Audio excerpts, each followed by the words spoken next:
Gavana Arati oye!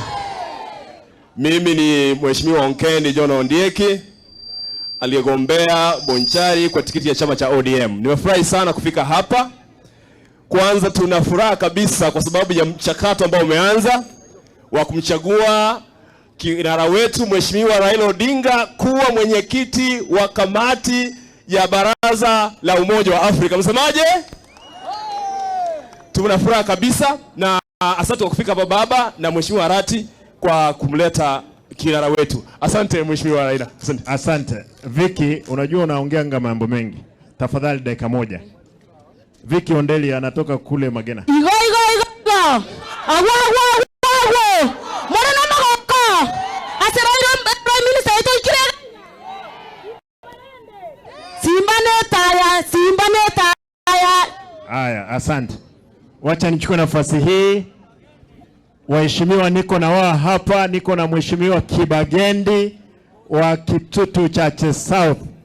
Atusalimie ndiposa Mheshimiwa wa Nyariba Rimasaba atuongeleshe.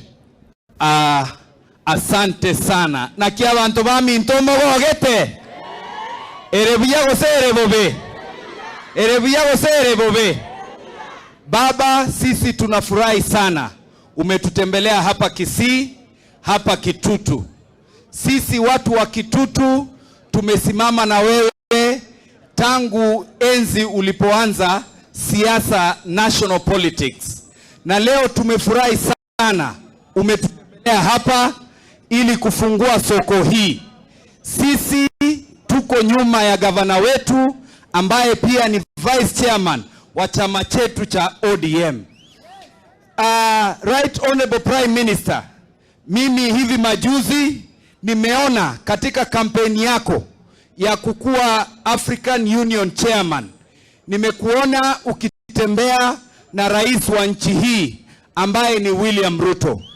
Hiyo ilikuwa ni kitu kizuri sana, lakini pia ningependa kusema wakati unatembea na rais, mkumbushe yale mambo sisi wananchi wa hapa chini bado tunaumia, sivyo?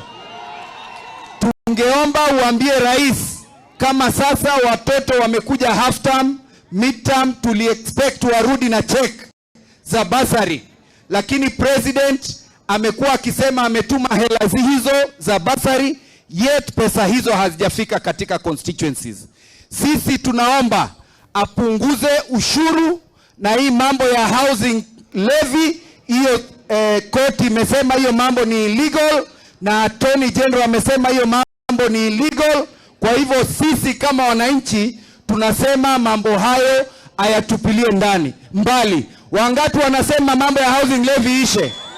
Asanteni sana na tunashukuru sana baba kwa kufika hapa, na gavana tunakushukuru kwa kazi nzuri ambayo unaofanya. Asante sana. Thank you Mheshimiwa Kibagendi. Mheshimiwa Manduku.